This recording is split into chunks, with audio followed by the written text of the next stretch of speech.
Cross from the post office, তার অর্থ হলো অফিসের বিপরীত। Cross from the post office, তার অর্থ হলো পোস্ট অফিসের বিপরীত। বি কোয়েট, তার অর্থ হলো শব্দ করো না। বি কোয়েট, তার অর্থ হলো শব্দ করো না। হিয়ার ইট ইজ, তার অর্থ হলো এটা এখানে, অথবা বলতে পারেন এই তো। হিয়ার ইট ইজ, তার অর্থ হলো এটা এখানে, অথবা বলতে পারেন এই তো। হিয়ার ইউ আর, তার অর্থ হলো তুমি এখানে আসো, অথবা বলতে পারেন এই তো তুমি। হিয়ার ইউ আর, তার অর্থ হলো তুমি এখানে আসো, অথবা বলতে পারেন এই তো তুমি। He is in the kitchen, তার অর্থ হলো সে রান্নাঘরে আছে। He is in the kitchen, তার অর্থ হলো সে রান্নাঘরে আছে। হাউ ফার ইজ ইট, তার অর্থ হলো এটা কত দূর। হাউ ফার ইজ ইট, তার অর্থ হলো এটা কত দূর। I like to watch TV, তার অর্থ হলো আমি টিভি দেখতে পছন্দ করি। I like to watch TV, তার অর্থ হলো আমি টিভি দেখতে পছন্দ করি।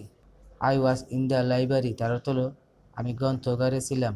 I was in the library, তার অর্থ হলো আমি গ্রন্থগারে ছিলাম। ইট ইজ ডেলুসার্স, খুব সুস্বাদ। ইট ইজ ডেলুসার্স, খুব সুস্বাদ। ইটস 11:30, তার অর্থ হলো এখন 11:30 বাজে। ইটস 11:30, তার অর্থ হলো এখন 11:30 বাজে। ইটস মোর দেন $5, তার অর্থ হলো $5 চেয়েও বেশি। ইটস মোর দেন $5, তার অর্থ হলো $5 চেয়েও বেশি। It's near the supermarket, তার অর্থ হলো এটি সুপার মার্কেটের নিকটে। It's near the supermarket, তার অর্থ হলো সুপার মার্কেটের নিকটে। It's not suppose to rain today, তার অর্থ হলো আজ বৃষ্টি হবার কথা ছিল না। It's not suppose to rain today, তার অর্থ হলো আজ বৃষ্টি হবার কথা ছিল না।